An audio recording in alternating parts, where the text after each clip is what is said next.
Bienvenidos a Cuerdas de Amor. Hola, Dios te bendiga. Qué gusto que nos acompañes en nuestro tercer estudio del precioso libro de Eclesiastés. Para el día de hoy, reflexionaremos sobre el pasaje que se encuentra en el capítulo 5, que lleva por título La insensatez de hacer votos a la ligera. Así que acompáñame por favor a Eclesiastés capítulo 5, versículos del 1 al 7. Y la palabra del Señor dice lo siguiente: Cuando fueres a la casa de Dios, guarda tu pie y acércate más para oír que para ofrecer el sacrificio de los necios, porque no saben que hacen mal. No te des prisa con tu boca, ni tu corazón se apresure a proferir palabra delante de Dios, porque Dios está en el cielo y tú sobre la tierra. Por tanto, sean pocas tus palabras, porque de la mucha ocupación viene el sueño, y de la multitud de las palabras la voz del necio. Cuando a Dios haces promesas, no tardes en cumplirlas, porque Él no se complace en los insensatos. Cumple lo que prometes. Mejor es que no prometas y no que prometas y no cumplas. No dejes que tu boca te haga pecar, ni digas delante del ángel que fue ignorancia.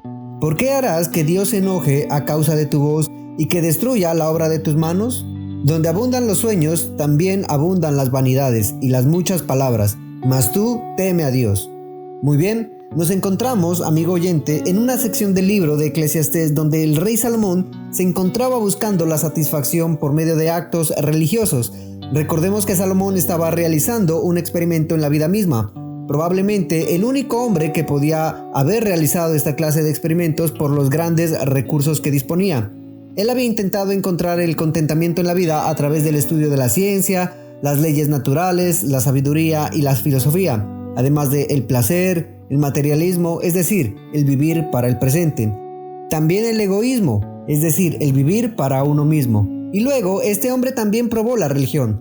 Ahora, esto no quiere decir que él probó a Dios, porque no lo hizo. Vimos que descubrió que si usted pasa a través de ciertas formas o ritos, estos no le van a satisfacer en su corazón. Y que usted debe tener cuidado cuando trata con Dios al hacerle promesas, porque Él es una realidad y Él tratará con usted de una forma muy definida.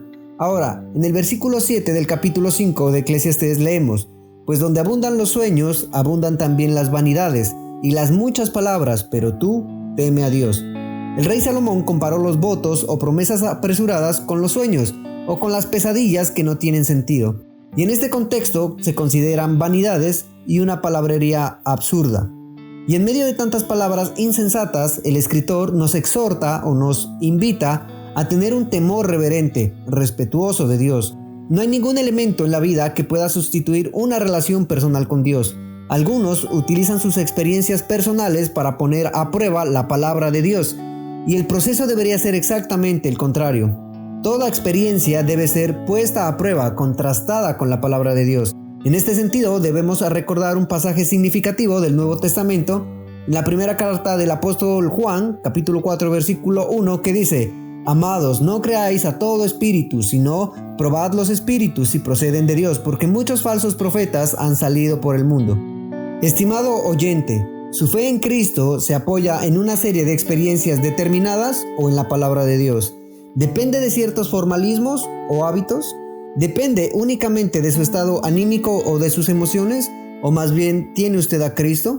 Leamos ahora el versículo 8 de este quinto capítulo de Eclesiastés, en el que el rey Salomón dijo esto: Si ves en la provincia que se oprime a los pobres y se pervierte el derecho y la justicia, no te maravilles, porque sobre uno alto vigila otro más alto, y uno más alto está sobre ambos.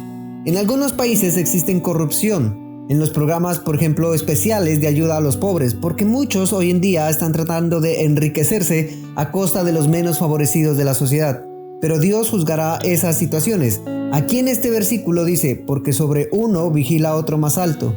Dios ve lo que está sucediendo y tratará con ese abuso e injusticia con severidad. La historia de este mundo confirma esto. Dios está al tanto de la manera en que algunos gobiernos encaran esta ayuda a los necesitados. Han habido gobiernos que han intentado abusar de los pobres y esos gobiernos han caído. En algunos casos la caída ha sido violenta y traumática. Ahora, esto nos lleva a la próxima división en el relato de los experimentos que el rey Salomón llevó a cabo para encontrar satisfacción en la vida. Ahora vemos al rey Salomón implicarse en otro experimento. Él se encontraba en una posición de obtener y disfrutar de las riquezas más que cualquier otra persona. En su tiempo era probablemente el hombre más rico de la tierra. Se dedicó a acumular oro y pudo conseguir todo lo que quiso. Las riquezas del rey Salomón fueron el factor que finalmente causó la caída de la nación. Se despertó la codicia de las naciones que se encontraban a su alrededor, quienes se pusieron en movimiento para conseguir algo de riqueza de aquella nación. Leamos entonces el versículo 10 del capítulo 5, donde vemos al escritor hablando sobre la búsqueda de la satisfacción en la obtención y disfrute de las riquezas. La palabra dice: el que ama el dinero no se saciará de dinero, y el que ama la riqueza no sacará fruto. También esto es vanidad. Las riquezas no tienen nada de malo en sí mismas. La Biblia nunca condena a la riqueza, pero sí condena el amor al dinero, no al dinero mismo.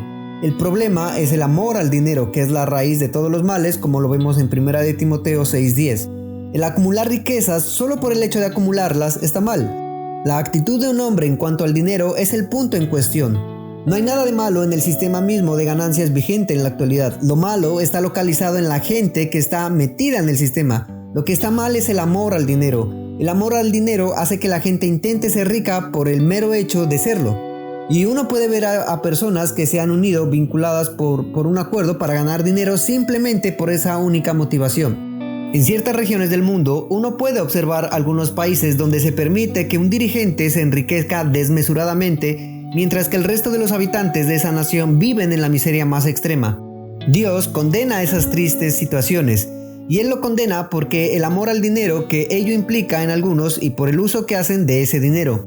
Y lo condenable es esa pasión por el dinero, independientemente de la orientación política o el sistema que gobierne un país. Qué diferente sería nuestra sociedad y el mundo si el ser humano produjese dinero y ganancias para el honor y la gloria a Dios. Si las personas trabajaran para obtener dinero motivados por la honra y la gloria de Dios. Sería hermoso que el dinero se utilizara de la forma correcta. Pero por supuesto, ante una pasión tan fuerte y arraigada, la única cura para la codicia es experimentar un encuentro con Cristo, es tenerle en el corazón. Bueno, sigamos ahora adelante en el versículo 12 de este capítulo 5 y leemos lo siguiente: dulce es el sueño del trabajador, coma mucho o coma poco, pero al rico no le deja dormir la abundancia. Mientras que el que trabaja siempre duerme tranquilo y a gusto, el rico tiene que permanecer siempre en guardia para proteger su riqueza de aquellos que quieren arrebatársela o de aquellos que amenacen sus negocios y la fuente de sus ingresos. El pensar obsesivamente en todo ello lo mantiene despierto por las noches. Veamos ahora lo que dice el versículo 13. Hay un mal doloroso que he visto debajo del sol, las riquezas guardadas por sus dueños para su propio mal.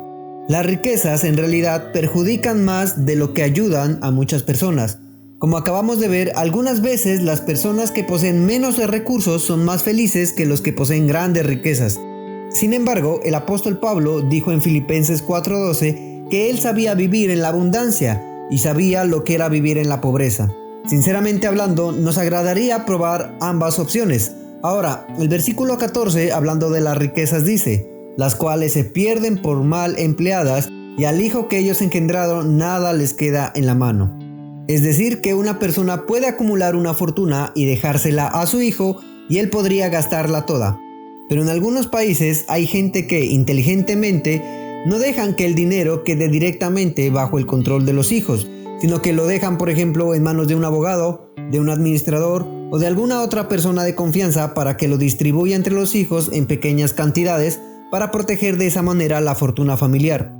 Por otra parte, hay personas que nunca obtuvieron dinero trabajando durante su vida, sino que son personas adineradas porque en su día recibieron una herencia, por ejemplo, pero les falta sabiduría y discernimiento sobre cómo usar el dinero que tienen. A veces esas personas ocupan posiciones de influencia. Este hecho podría constituir un problema o no, dependiendo de si utilizan su dinero con criterio y una buena motivación. Bueno, mañana continuaremos con un nuevo estudio sobre las diversas cuestiones filosóficas que nos plantea este interesante libro. Así que no te lo pierdas y que Dios te bendiga.